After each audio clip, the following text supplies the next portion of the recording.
Discussion source of finance के area पे तकरीबन कंप्लीट हो रही थी। कल हमने आखिरी जो एक पॉइंट रह गए थे उन पे बात की, जिसमें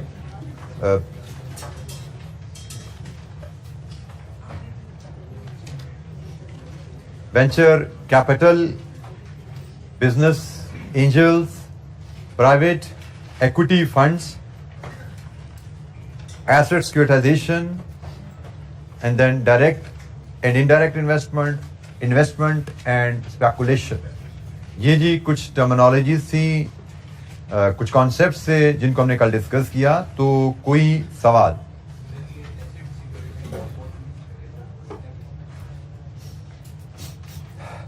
एसेट सिक्योरिटाइजेशन में हमने एक कंपनी ने अपने एसेट को मार्केटेबल सिक्योरिटीज में कन्वर्ट किया है। ट्रांजैक्शंस को आप सिर्फ अगर जहन में रखिए एसेट सिक्योरिटाइजेशन की, और उसके मकसद को जहन में रखिए। ट्रांजैक्शन क्या थी? कंपनी ए ने अपनी रेंटेड बिल्डिंग कंपनी बी को ट्रांसफर की। कंपनी बी ने उस रेंटेड बिल्डिंग को सिक्योरिटी ऑफर करके टीएफसी इशू किए और पैसे रेज किए। टीएफसी इन्वेस्टर को कंपनी बी ने क्या गारंटी दी कि भाई मैं आपका इंटरेस्ट रेंटल इनकम से पे करूंगा और आपका पैसा मैं इस बिल्डिंग को खरीदने में इस्तेमाल करने जा रहा हूं। तो कंपनी बी ने पैसे रेज करके कंपनी को ए को पे कर दिए। कंपनी ए को ये ट्रांजैक्शन ये होगी, बी इज एसपीवी, ठीक है, बी इज एसपीवी जो सिर्फ इस मकसद के लिए बनाई गई। अब ये कंपनी ए ने इस मकसद से क्या फवाइद हासिल किए? कंपनी ए ने सबसे अहम जो फायदा हासिल किया इस एसपीवी के through, company a through SPV is able to raise finance at the cheaper rates.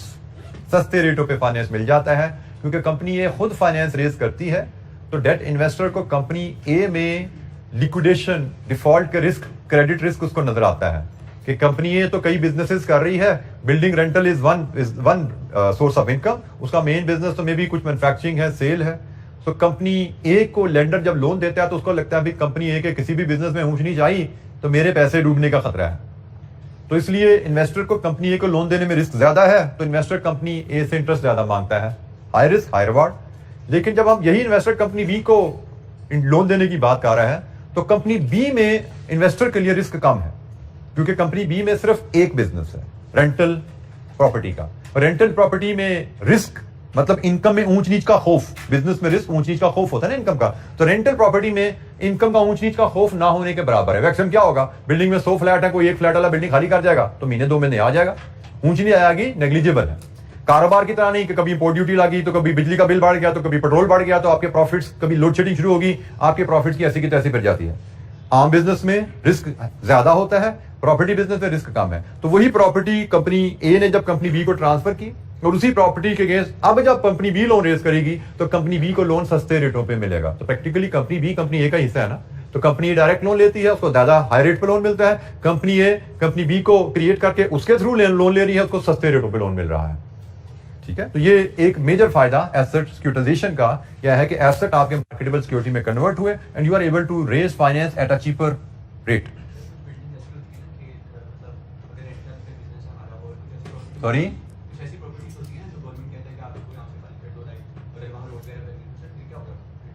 बेटा, ये इस तरह के जो आप कह रहे हो स्पेशल सर्कमस्टांसेस, वो तो किसी भी कारोबार में कहीं पे भी अराइज हो सकते हैं। ठीक है, इस तरह के सर्कमस्टांसेस को, जैसे आपने बिल्डिंग को गवर्नमेंट का की सड़क बनी है खाली कर दो तो आपकी फैक्ट्री भी सड़क में आ सकती है। ये फैक्ट्री की सड़क बनी है, फैक्ट्री गिरा दो, वो तो किसी बिजनेस के साथ भी कुछ हो सकता है। बिजनेसेस में इस तरह के रिस्क आप फोर्स ही नहीं करते। जब बिजनेस रिस्क की बात कर रहे हैं तो बिजनेस रूटीन में नॉर्मल कोर्स में चलता है तो उसमें क्या डर है?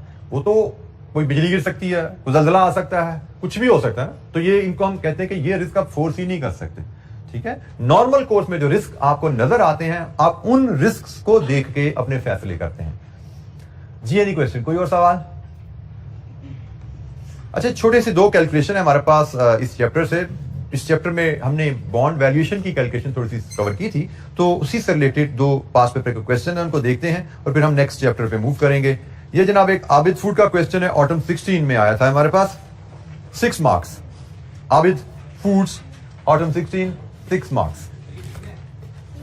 ये किताब में तो आई नहीं, अडेंडम मैंने कल भेजा था आप लोगों को, भेजा था अडेंडम था आपको, अडेंडम में आ जी क्वेश्चन।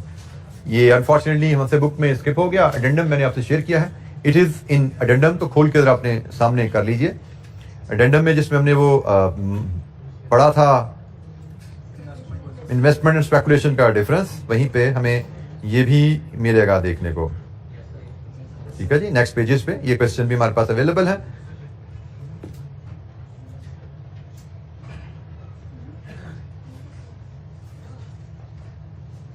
अच्छा, Abid foods autumn 16 question 9। Abid Food Limited has issued 8,000 convertible bonds of ₹100 each at par value. The bonds carry markup at the rate of 8%, which is payable annually. Each bond may be converted into 10 ordinary shares of AFL in 3 years. Any bonds not converted will be redeemed at 115. Calculate the current market price of the bond, if bondholder require a return of 10%, and the expected value of AFL ordinary shares on conversion day is 12.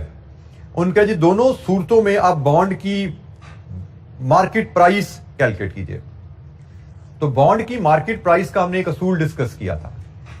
Bond की market price होती है bond के future cash flows की present value, और present value किस rate पे? Bond holders के current required return पे। ठीक है, बॉन्ड होल्डर के करंट रिक्वायर्ड रिटर्न पर की मार्केट वैल्यू। पहले हम इस केस को डिस्कस करते हैं। Let's talk about this case कि जब 3 साल बाद कन्वर्जन का टाइम आया, शेयर 10 रुपए का था, तो बॉन्ड की वैल्यू क्या है? तो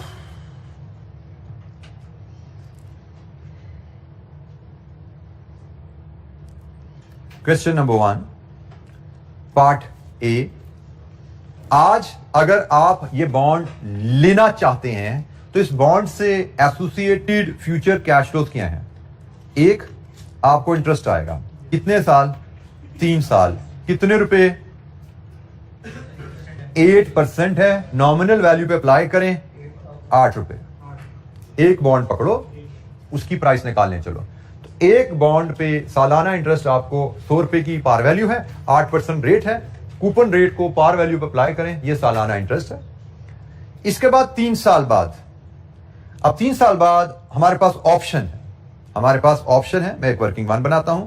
ऑप्शन हमारे पास 3 साल बाद क्या है? हम चाहे तो कन्वर्ट करवा लें, चाहे तो रिडीम करवा लें, यही ऑप्शन है ना हमारे पास। अगर तो मैं कन्वर्ट कराता हूं तो मुझे कितने शेयर मिलेंगे? 10 शेयर्स। उस वक्त उनकी प्राइस क्या होगी? पार्ट ए में 12 रुपए के हिसाब से। इसका मतलब मुझे 120 रुपए के शेयर मिल सकते हैं अगर मैं कन्वर्जन ऑप्शन की तरफ जाऊं। अल्टरनेटिवली रिडम्पशन की ऑप्शन है, और अगर मैं रिडीम करवाता हूं तो मुझे कितने पैसे मिलते हैं? 115। तो what will be your decision in this case? Redemption या कन्वर्जन? कन्वर्जन। तो हमने कहा जी इस केस में हम कन्वर्ट करवाएंगे और 3 साल बाद 120 रुपए हासिल करेंगे। तो अगर हम ये इंस्ट्रूमेंट लेना चाहते हैं तो इस इंस्ट्रूमेंट से फ्यूचर में मुझे क्या कैश फ्लो मिल सकता है? इस इंस्ट्रूमेंट की मदद से मुझे फ्यूचर में 3 साल 8 रुपए इंटरेस्ट आ सकता है, और अगर ये इंस्ट्रूमेंट मेरे पास है, पार्ट ए सिनेरियो एग्जिस्ट करेगा, तो मेरे पास 3 साल बाद 120 रुपए आएंगे। और बॉन्ड की वैल्यू का तरीका क्या है? आप उस बॉन्ड के फ्यूचर कैश फ्लोज एस्टिमेट कीजिए और उनकी प्रेजेंट वैल्यू ले लीजिए, करंट इन्वेस्टर का जो रिक्वायर्ड रिटर्न है 10% पे। तो जनाब ये पीवी यहां पे लीजिएगा, ये मार्केट वैल्यू एक बॉन्ड की आ गई। अच्छा जी, हम इसकी एक बॉन्ड के कैश फ्लोज को 10% पे डिस्काउंट करेंगे तो ये पीवी आएगी, ये एक बॉन्ड की मार्केट प्राइस हमें मिलेगी। ठीक है, तो जनाब ये एक एन्युटी है, 10% 3 साल, एन्युटी फैक्टर बोलिए 2.487, 10% 3 साल, present value factor 751, present value 8 into 2.487 19.90, और ये बना कितना जी? 90.12, टोटल हुआ 110.02। ये जी हमारे पास एक बॉन्ड की वैल्यू आ गई, और उसने हमसे market price of the bonds कहा है, तमाम बॉन्ड्स की वैल्यू बतानी है। तो भाई मार्केट प्राइस वैसे कहना नहीं चाहिए, मार्केट प्राइस तो एक प्रोडक्ट की होती है, मार्केट वैल्यू होती है। मार्केट वैल्यू ऑफ बॉन्ड्स जो बनेगी, तो कितने बॉन्ड्स हैं जी हमारे पास? 8000 बॉन्ड्स है ना, 8000 बॉन्ड्स इंटू ₹110.02, तो रुपीज इन मिलियन में बोल दो, कितने मिलियन बनते हैं? 8 88.16 मिलियन। ये जो हमारे बॉन्ड्स की मार्केट वैल्यू है पार्ट ए में। जी कितने? जी जी फुल फिगर बोल दें भाई। 880160 लीजिए जी। 880160 ये तो 880,000 बना। 880,000 880160 जी। Any question? बॉन्ड्स की मार्केट वैल्यू, एक बॉन्ड की प्राइस 110 है, तमाम बॉन्ड्स की वैल्यू 880 होगी इस केस में। ये मैंने पार्ट ए, इसको मैं अगर यहां पे डिस्कस करूं, ये पार्ट ए मैंने बनाया इधर। अब मैं इसी में ही अगर पार्ट बी भी इसी पार्ट में ही मैनेज कर लूं तो हमारे लिए चीज़ें ज़रा एफिशिएंसी से मैनेज हो जाएंगी।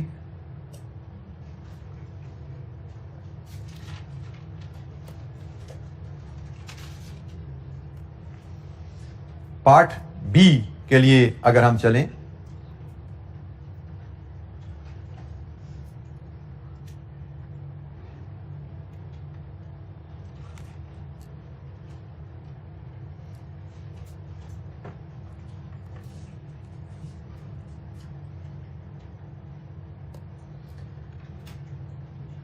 पार्ट बी के लिए अगर हम कैश को यहां पे बनाएं तो पार्ट बी में हमारा सालाना इंटरेस्ट कितना रहेगा?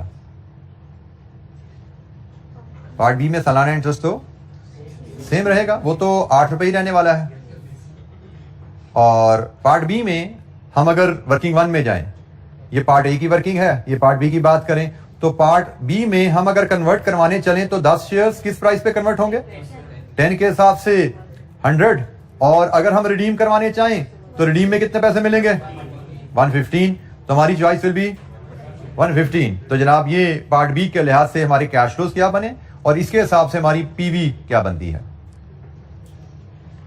पीवी इंटरेस्ट की तो सेम रहेगी 19.90 और कन्वर्जन की 88.37 एंड द सम इज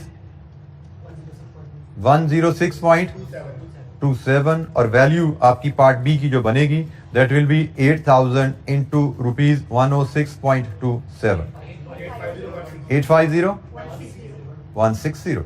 लीजिए जी, ये हमारे पास आंसर है। आपके एग्जामिनर की प्रेजेंटेशन थोड़ी डिफरेंट है इससे, तो कोई फर्क नहीं पड़ता। मैंने एक बॉन्ड की मार्केट प्राइस बताई कि 100 रुपए का बॉन्ड 110 का है और उसके हिसाब से एक बॉन्ड को नंबर ऑफ बॉन्ड से मल्टीप्लाई करके मार्केट वैल्यू ली। आपकी एग्जामिनर की कैलकुलेशन जो है वो उसने ये सारा डाटा ही 8,000 बॉन्ड्स पे कैलकुलेट कर लिया है। उसने 8,000 बॉन्ड्स का इंटरेस्ट लिया है, 8,000 बॉन्ड्स की ये कन्वर्जन वैल्यू कैलकुलेट की है। तो आप उस तरह प्रेजेंट कर दें, इस तरह प्रेजेंट कर दें, एक ही बात है, कोई फर्क नहीं पड़ता। ये मुझे जरा कन्वीनियंट लगता है। इतनी ज़रबों तकसीमों में छोटी छोटी वैल्यू से हमने हैंडल कर लिया, आखिर में एक सिर्फ मल्टीप्लिकेशन डाली तो मामला हल हो गया हमारा। ठीक है, तो वैसे प्रेजेंट करें ऐसे करें, दोनों इक्वली गुड है, बट दिस सीम्स एफिशिएंट। मुझे ये तरीका जरा बेहतर लगता है मैं जब इसका स्टूडेंट देखता हूं तो। जी एनी क्वेश्चन, कोई सवाल? आंसर उसके भी एग्जैक्टली शायद यही होंगे मेरे ख्याल में, ऐसे ही है जी, एग्जैक्ट सेम है। राउंडिंग ऑफ का डिफरेंस में हो सकता है, सारी बात है राउंडिंग ऑफ का डिफरेंस, क्योंकि हमने यहाँ पे वैल्यूज कहीं राउंड ऑफ की है ना, तो जब राउंडिंग ऑफ का डिफरेंस यहाँ पे आ सकता है तो दैट इज नॉन इशू। 880,160 है, वहां पे 880,064 है, यहाँ पे 850,160 है, वहां पे 850,024 है। जस्ट राउंडिंग ऑफ डिफरेंस, कोई इशू नहीं है। जी एनी क्वेश्चन, कोई सवाल? क्वेश्चन नंबर 1 आबिद फूड्स हमने डिस्कस किया। अब एक और क्वेश्चन हमारे पास है जी, that is Shahab Pakistan spring 20 question 6। Question number 2 ये भी वैल्यूएशन का ही क्वेश्चन है।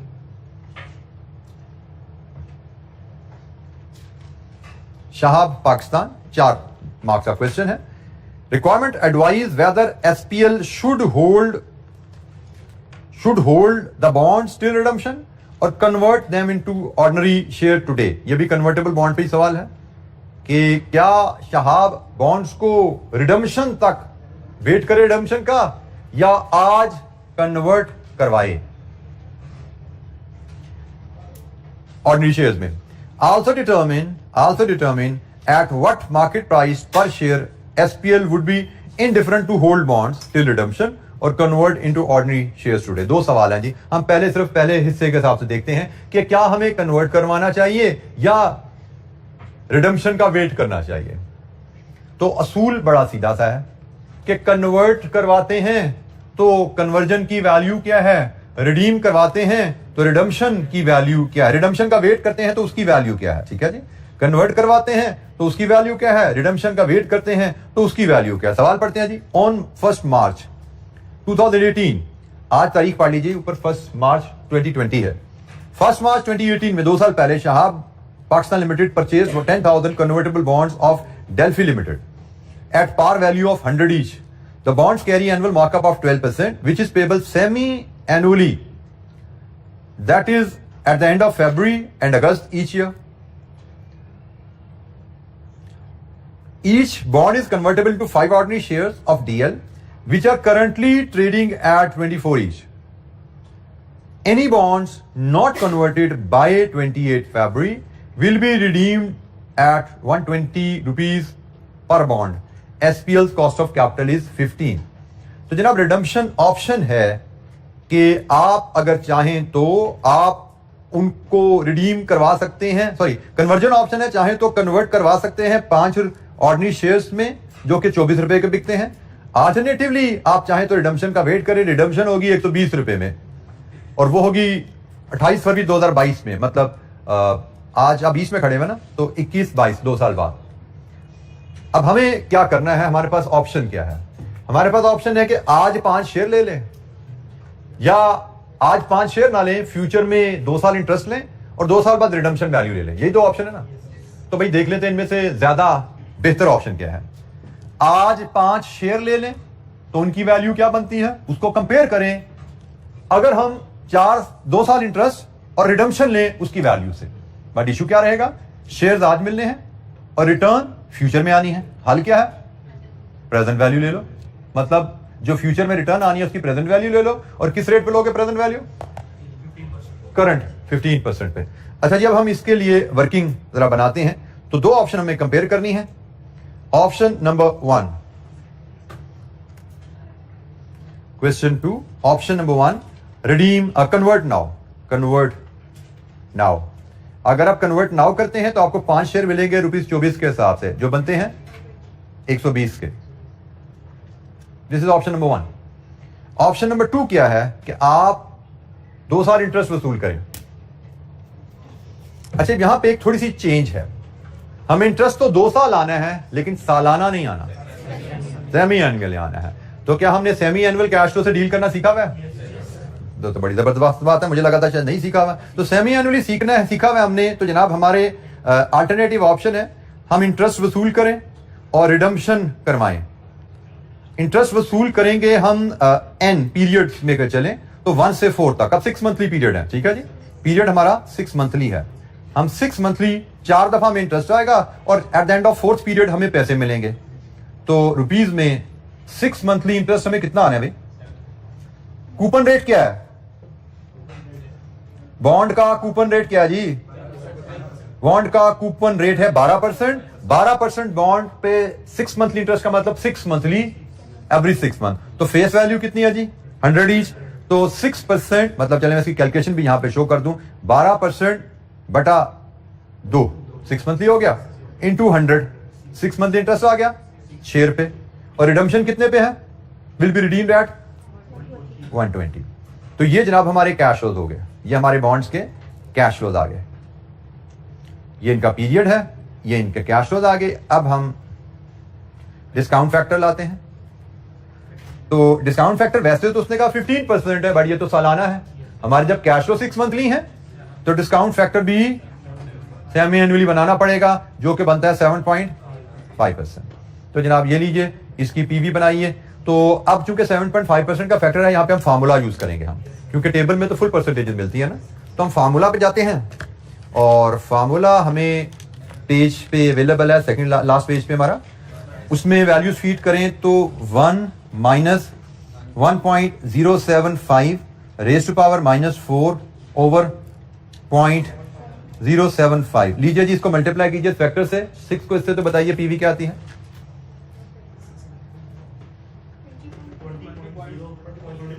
20.10 और ये जनाब 4 पीरियड का discount, single discount factor 1 plus R H पर माइनस एन, तो ये जनाब 7.5%, 4 पीरियड का फैक्टर। इसकी पीवी ले 89.86, टोटल लीजिए 109.96। ये जी हमारे पास वैल्यू आ गई। अब आप देख लीजिए आपके पास ऑप्शन क्या बन रही है। आपके पास ऑप्शन है कि आप चाहें तो वेट करके फ्यूचर में ये कैश फ्लो रिसीव कर लें, लेकिन इन कैश फ्लो की पीवी है 109, इन कैश फ्लो की पीवी है 109.96। चाहे तो आप आज 5 शेयर ले लें, इन कैश फ्लोज की वैल्यू है 120। तो व्हाट इज योर डिसीजन? 120। ठीक है, आपका डिसीजन है 120। हमसे यही पूछा गया था ना, हमसे सवाल क्या था कि एडवाइस, हमारा पहला सवाल था कि कंपनी को क्या करना चाहिए, कि advise whether SPL should hold the bonds till redemption और convert them into ordinary shares today. हम कह रहे हैं जी convert them into ordinary shares today. आज ऑर्डिनरी शेयर में कन्वर्ट कर लो, उसमें आपको 120 रुपए आज मिलते हैं। अच्छा, इस कॉन्सेप्ट को एक और एंगल से भी देखा जा सकता है, वो भी जरा सुनिएगा। यहां पे तो उसने पूछा ना कि आप कन्वर्ट करवाएंगे या रिडम्पशन का वेट करेंगे। इसी सवाल का एक और अंदाज भी हो सकता था कि इस बॉन्ड की वैल्यू बताओ क्या है, what is the market value of the bond. तो असूल बड़ा सीधा सा है, इन दोनों में से जो हायर होती है ना वो वैल्यू होती है। आपके पास ये बॉन्ड है, जो चाहो तो आज 120 के शेयर में कन्वर्ट करो, चाहो तो रिडम्पशन का वेट करके इतनी कैश फ्लो जिनकी पीवी है हासिल करो। आपका डिसीजन है 120, तो क्या आप अपना बॉन्ड, ये वाला बॉन्ड 120 से कम में बेचोगे? बेशक इसकी PV of future cash flow 109.96 है। बॉन्ड की वैल्यू, नॉर्मल बॉन्ड की वैल्यू क्या होती है? नॉर्मल बॉन्ड की value market value of future cash, PV of future cash flow. अगर ये नॉर्मल बॉन्ड होता, इसकी मार्केट वैल्यू ये थी। अगर ये नॉर्मल बॉन्ड होता तो नॉर्मल बॉन्ड की मार्केट वैल्यू होती है PV of future cash flow at current rate, तो वो तो 109 बनती। लेकिन ये कन्वर्टेबल बॉन्ड है, कन्वर्टेबल बॉन्ड में हायर ऑफ द टू होती है, PV of the future cash flows और conversion value, whichever is higher वो मार्केट वैल्यू है। इस केस में ये हायर है, ये मार्केट वैल्यू है। तो ये सवाल में हमसे ये भी पूछा जा सकता था कि ये कन्वर्टेबल बॉन्ड की मार्केट वैल्यू बताओ, तो जवाब हमारा होता है 120। इसने सवाल दूसरा पूछा, उसने कहा जी बताओ कन्वर्जन करनी चाहिए या नहीं। हमारा डिसीजन है कन्वर्जन करनी चाहिए। डाटा वही है, सिर्फ रिक्वायरमेंट बदलती तो आखिरी जुमला हमारा बदलना था, कैलकुलेशन यही रहनी थी।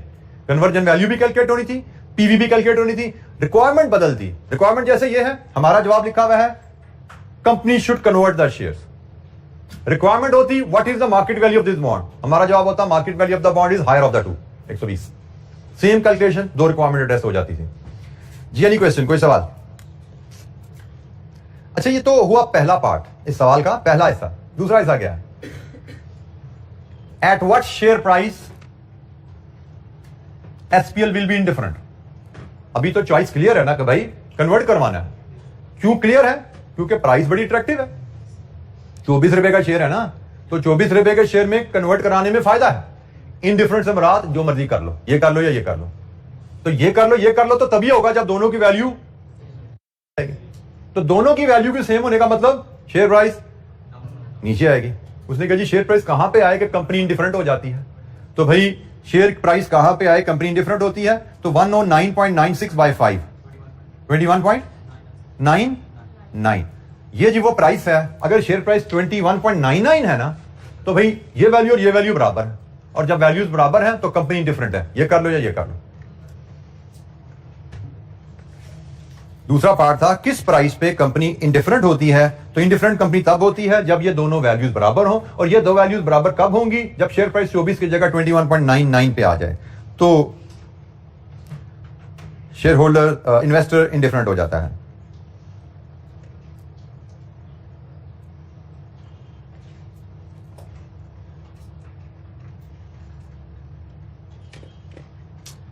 अच्छा, यहां पे आपके क्वेश्चन में थोड़ी सी वेरिएशन है सोल्यूशन में। अब वो आर्बिट्रेटरी सी वेरिएशन है, वो वेरिएशन है यहाँ पे। मैं इस फैक्टर को उसने डिफरेंटली हल किया हुआ, मेरे अभी नजर पड़ी आंसर पे, तो मैं इसके हिसाब से देखूं।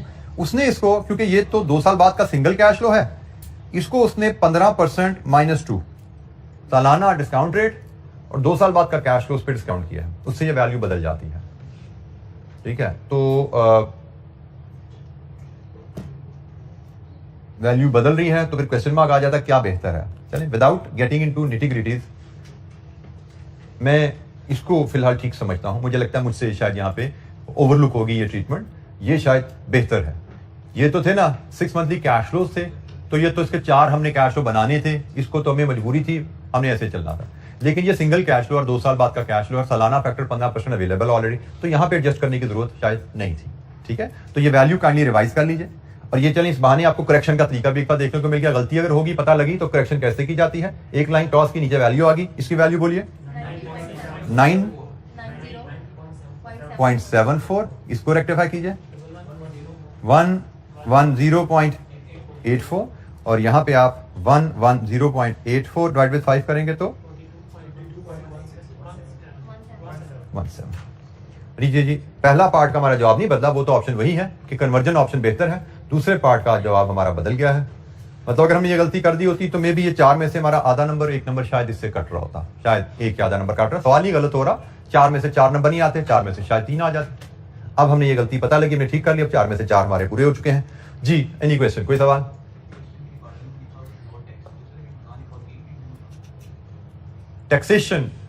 टैक्सेशन अगर उस क्वेश्चन की रिक्वायरमेंट आपके साथी ने कहा नो टैक्स लिखा हुआ है, अगर टैक्सेशन आ भी जाए तो हमारी कोई कैलकुलेशन यहां पे नहीं बदलती, हमारी किसी कैलकुलेशन में यहां पे कोई चेंज नहीं आता जी। एनी क्वेश्चन, कोई सवाल?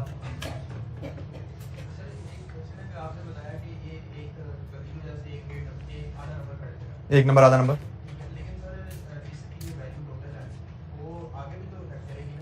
बेटा मैंने रिपीटेडली बोला है वैल्यू के नंबर नहीं है, यहां पे किस चीज के नंबर है? असूल के। और ये असूल क्या है कि आपकी जो ये वैल्यू आई है इसको 5 से डिवाइड करके आपने ये वैल्यू निकालनी है और ये आपका आंसर है प्राइस, जिस पे कंपनी डिफरेंट होती है। अब आपकी वैल्यू यहां पे 109 110 है, आपने उससे 5 को डिवाइड करना है और जो आंसर आए, अगर आपने कह दिया कि ये मेरी प्राइस है जिस पे कंपनी डिफरेंट होती है, इस प्रिंसिपल के नंबर पूरे हैं। ठीक है, जो वैल्यू आपने कैलकुलेट की उस कैलकुलेशन में कोई गलती होगी, नंबर कट गए, लेकिन उस वैल्यू को आगे आपने सही असूल के तहत ट्रीट किया तो नंबर मिलते हैं जी। एनी क्वेश्चन, कोई सवाल? अच्छा जी, सोर्स ऑफ फाइनेंस पे हमारी डिस्कशन कंप्लीट है। अब हम मूव करेंगे नए नेक्स्ट चैप्टर की तरफ, that is cost of finance. Cost of finance का जो चैप्टर है ये हमारे पास chapter cost of finance chapter 3 है जी हमारा, चैप्टर 3 कॉस्ट ऑफ फाइनेंस। इसमें कैफ लेवल पे ये फर्स्ट टाइम इंट्रोड्यूस हुआ है ये चैप्टर। कैपिटल इन्वेस्टमेंट अप्रेजल हमने पढ़ा, कैफ रेट में वो एग्जिस्ट करता था। सोर्सेज ऑफ फाइनेंस, अच्छा कॉस्ट ऑफ फाइनेंस का चैप्टर जैसे हम पहले भी डिस्कस कर चुके हैं, हमारे सिलेबस में नहीं रहा कभी भी, फर्स्ट टाइम कैफ लेवल पे इंट्रोड्यूस हुआ। सोर्स ऑफ फाइनेंस भी, कैपिटल इन्वेस्टमेंट अप्रेजल भी, जो कि हम कवर कर चुके हैं। ये कैफ 8 लेवल पे पुरानी स्कीम हमारे सिलेबस का हिस्सा रहा है।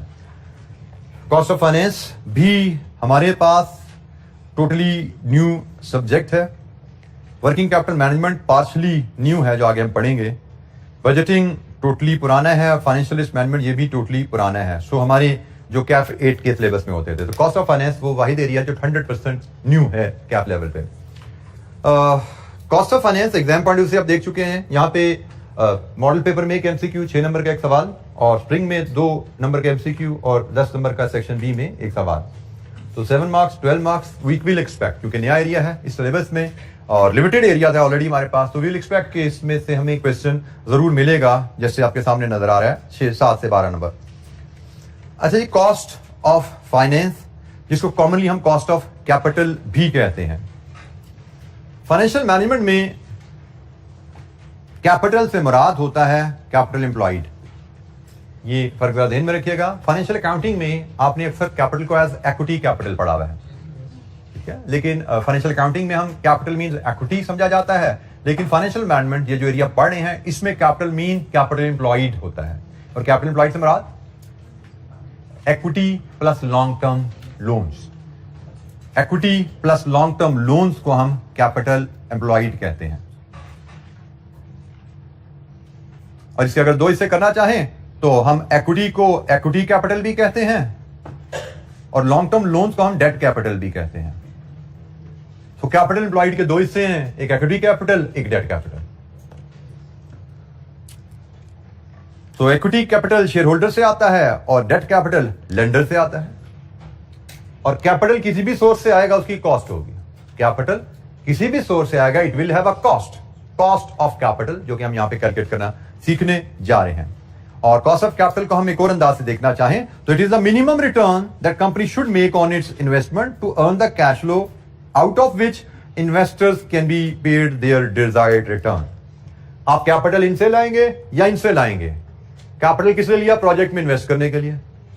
प्रोजेक्ट में पैसा इन्वेस्ट करेंगे रिटर्न कमाने के लिए। रिटर्न कमा के आपने कैपिटल प्रोवाइडर्स को इनकी रिटर्न वापस करनी है। कारोबार से कमाओगे और कैपिटल प्रोवाइडर्स को इनकी रिटर्न दोगे।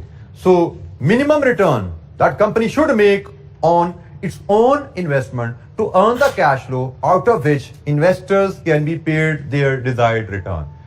मिनिमम रिटर्न जो आपको कारोबार से कमानी है वो कम से कम इतनी जरूर हो कि आप अपने इन्वेस्टर को पे कर सको उनकी डिजायर्ड रिटर्न। ये होती है कॉस्ट ऑफ कैपिटल। जो कॉस्ट ऑफ कैपिटल क्या है? कारोबार से मिनिमम हमें कितना कमाना है कि हम अपने इन्वेस्टर को उनकी डिजायर्ड रिटर्न दे सकें। और इन्वेस्टर को जो हम डिजायर्ड रिटर्न उनकी देते हैं, इन्वेस्टर ने हमें पैसा दिया, वो कैपिटल कहलाता है। और कैपिटल पे इन्वेस्टर की जो डिजायर्ड रिटर्न है वो हमारी कॉस्ट ऑफ कैपिटल है। इन्वेस्टर ने मुझे कैपिटल दिया और उसके बदले उसने मुझसे रिटर्न डिमांड की, तो मैंने इन्वेस्टर से कैपिटल लेकर उसको इस्तेमाल किया, उस कैपिटल पे रिटर्न मुझे देनी है इन्वेस्टर को। That is cost of capital. अच्छा जी, कॉस्ट ऑफ कैपिटल की हमें कैलकुलेशन की जरूरत क्यों पेश आ रही है? हम अभी कैपिटल इन्वेस्टमेंट अप्रेजल पढ़ के आए हैं। हमने किसी भी प्रोजेक्ट की फिजिबिलिटी करनी होती है तो हम प्रोजेक्ट फिजिबिलिटी करते हुए प्रोजेक्ट कैश फ्लोज को कॉस्ट ऑफ कैपिटल पे डिस्काउंट करते हैं। और जब हम कैश फ्लोज को कॉस्ट ऑफ कैपिटल पे डिस्काउंट कर रहे हैं तो वहां पे हमारी बात हुई थी, हम देख रहे होते हैं कि क्या प्रोजेक्ट इन्वेस्टर की रिटर्न को मीट कर रहा है। और वहां पे हमारी डिस्कशन थी, प्रोजेक्ट कैश फ्लोज को कॉस्ट ऑफ कैपिटल पे डिस्काउंट करने से अगर एनपीवी पॉजिटिव है, इसका मतलब प्रोजेक्ट कॉस्ट ऑफ कैपिटल से ज्यादा कमा रहा है। प्रोजेक्ट इज फीजिबल, क्योंकि हमने प्रोजेक्ट से कमा के इन्वेस्टर को पैसा वापस करना है, तो इन्वेस्टर को पैसा देने के बाद हमारे पास कुछ बच रहा है, positive NPV will tell that. लेकिन अगर प्रोजेक्ट कैश फ्लोज को कॉस्ट ऑफ कैपिटल पे डिस्काउंट करें, एनपीवी नेगेटिव है, हमने कहा यदि प्रोजेक्ट कॉस्ट ऑफ कैपिटल को मीट नहीं कर रहा, मिनिमम रिटर्न का क्राइटेरिया प्रोजेक्ट मीट नहीं कर रहा, प्रोजेक्ट फीजिबल नहीं है, एनपीवी नेगेटिव आ रही है।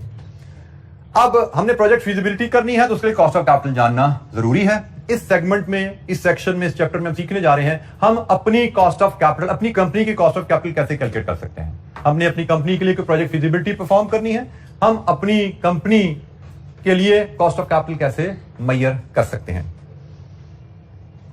अच्छा, ये बेसिक्स से स्टेप्स हैं कॉस्ट ऑफ कैपिटल कैलकुलेट करने के लिए। आप अपनी कंपनी का कॉस्ट ऑफ कैपिटल जानना चाहते हो, step number 1, identify long term sources of finance from which the company has raised the finance. और ये कहां से आइडेंटिफाई करोगे? स्टेटमेंट ऑफ फाइनेंशियल पोजीशन पकड़ो, उसको पढ़ लो, उसमें देख लो कंपनी ने, हमने कहा long term source of finance, और long term source of finance को हम कैपिटल कहते हैं ना, डेट कैपिटल, इक्विटी कैपिटल। कहां से पैसा आया है कंपनी के पास, बैलेंस शीट से देख के पढ़ लो। Step number 2, calculate cost of each source used by the company. आपने ये जो सोर्सेज आइडेंटिफाई किए हैं इनमें हर सोर्स की कॉस्ट कैलकुलेट करो। ये कैसे करनी है, ये जी हमारा मेन एरिया ऑफ फोकस इस चैप्टर में रहने वाला है। कंपनी ने पैसे किस किस सोर्स से रेज किए, ये तो सिंपली बैलेंस शीट पकड़ोगे पता लग जाएगा ना कि भाई इक्विटी से पैसा आया है, हमारे कन्वर्टेबल डेट से पैसा आया है, हमारा बैंक लोन से पैसा आया, सोर्सेज आइडेंटिफाई हो गए। That is not an issue. Issue या चैलेंज क्या आता है? Calculate cost of each source. भाई 3 सोर्सेज से पैसे आया है, हर सोर्स से फाइनेंस की कॉस्ट अलग होती है। हाउ टू मेजर दैट, ये हमारा मेन एरिया है। Step number 3, calculate market value of each source of finance in the capital structure. ये भी बड़ी आसान सी कैलकुलेशन है जी। मार्केट वैल्यू ऑफ इक्विटी होती है जी आपकी number of shares issued multiplied with market price per share. हमने जो सोर्सेज आइडेंटिफाई किए उनमें हो सकता है यकीनन इक्विटी तो होगी, तो मार्केट वैल्यू ऑफ इक्विटी कैसे ली जाती है? Number of shares in issue multiplied with market price per share. This is how we calculate market value of equity. और अगर हमने कोई टीएफसी देखा है, टीएफसी की मार्केट वैल्यू लेनी है तो बड़ी सिंपल है, नंबर ऑफ टीएफसीज। अभी हमने कैलकुलेट किया था पिछले सवाल में हमने उसे कहा था market value of the bonds बताओ, तो हमने एक शेयर की बॉन्ड वैल्यू ली थी, उसका number of bonds in issue से मल्टीप्लाई किया था। तो वही बात है, number of TFCs issued multiplied with market price per TFC. So market price issue करना भी, कैलकुलेट करना भी हमारे लिए कोई इशू नहीं है। तो हमने कहा जी स्टेप नंबर 1 क्या है, सोर्सेज आइडेंटिफाई करो, पैसा आपने किन किन सोर्सेज से रेज किया है। से आपने पैसा रेज किया इक्विटी से आपने पैसा रेज किया टीएफसी से। फॉर द टाइमिंग हमने कहा दो सोर्सेज हैं। हमने कहा जी हर सोर्स की कॉस्ट कैलकुलेट कर लो, इस पे मैंने क्वेश्चन मार्क लगाया है, ये हमें कैलकुलेट करना सीखना है। इक्विटी की कॉस्ट कैसे कैलकुलेट करते हैं, टीएफसी की कॉस्ट कैसे कैलकुलेट करते हैं। स्टेप नंबर 3 है जिन सोर्सेज से पैसा लिया उन सोर्सेज की मार्केट वैल्यू, मतलब इक्विटी की मार्केट वैल्यू देखो क्या है, टीएफसी की मार्केट वैल्यू देखो क्या है। तो ये भी सिंपल कैलकुलेशन है, हम इसको यहीं से ही इस कैलकुलेशन से ही इक्वेशन से ही समझ सकते हैं, इसमें कोई दिक्कत नहीं, हमारे लिए चैलेंज नहीं है। Number of shares in issue into market price per share, number of TFC issued into market price per TFC, यहां से इक्विटी आज की और डेट की मार्केट वैल्यू आ जाती है। And then last step, calculate weighted average cost of capital using the formula below. Weighted average calculate करनी है हमने जी कॉस्ट ऑफ कैपिटल की, कई तरीकों से इसको कैलकुलेट किया जा सकता है, बट सिंपल मेथड अगर देखें, आपने लेट्स अज्यूम आइडेंटिफाई किया 4 सोर्सेज आपकी कंपनी के कैपिटल के, इनकी 4 डिफरेंट कॉस्ट ऑफ कैपिटल है। लेट्स अज्यूम एक की 10%, एक की 12%, एक की 15%, एक की 11%। मार्केट वैल्यू से रुपीज इन मिलियन में अगर मैं बात करूं, एक की 100 मिलियन, एक की 200 मिलियन, एक की 50 मिलियन और एक की 400 मिलियन। ये सारा डाटा इसमें मैं फिर थोड़ा बता दूं, ये अभी अंडर क्वेश्चन है हमारे लिए। ये तो बैलेंस शीट से आइडेंटिफाई हो गया, इक्विटी है, टीएफसी है, रिडीमेबल है, कन्वर्टेबल है, कोई इशू नहीं। ये मार्केट वैल्यू कैलकुलेट करना कोई बात होगी, number of shares issue into price, number of debenture in issue into price, ये भी कोई इशू नहीं है। मसला सिर्फ इसके में हम बात कर लेंगे, बट फॉर द टाइमिंग अगर ये सारी वैल्यूज हमारे पास आ गई हैं, ये भी आ गई, ये भी आ गई है, तो वेटेड एवरेज कैलकुलेट करने का तरीका, इसके अलावा भी प्रेजेंटेशन फॉर्मूलाज हो सकते हैं, आंसर सेम रहता है। ये फॉर्मूला मुझे लगता है अप्लाई करना आसान है, cost of a source into value of a source plus cost of the second source into value of the second source plus cost of the third source into value of the third source plus cost, जितने भी sources होंगे, 3 है, 4 है, 2 है, cost of the fourth source into value of the fourth source divided with sum of values 100 plus 200 plus 50 plus 400। तो बताइए यहां से एवरेज क्या आती है।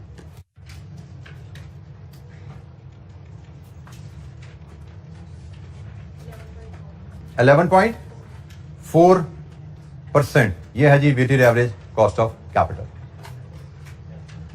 अब हमारा इस चैप्टर में सिर्फ जो स्कोप रह गया है कि डिफरेंट सोर्सेज की कॉस्ट कैसे कैलकुलेट की जाती है, डिफरेंट सोर्सेज ऑफ डेट की कॉस्ट कैसे कैलकुलेट की जाएगी, कॉस्ट ऑफ इक्विटी की कॉस्ट कैसे कैलकुलेट की जाएगी। तो जनाब ये हमारा स्कोप रह गया है, बाकी वैक का फार्मूला तो सिंपल है, उसमें कोई इशू नहीं है। तो ये है जी कॉस्ट ऑफ कैपिटल जो हमें एनपीवी एनालिसिस में एज डिस्काउंट फैक्टर यूज करना होता है।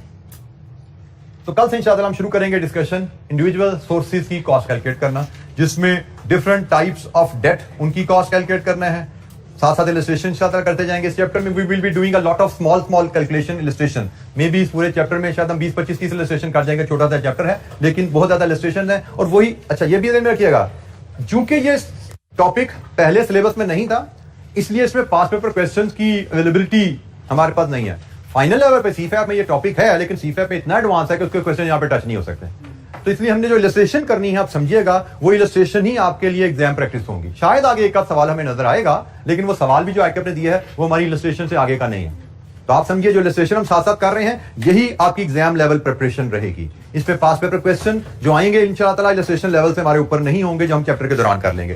ठीक है जी, आज के इतना ही। Thank you very much. अस्सलाम वालेकुम।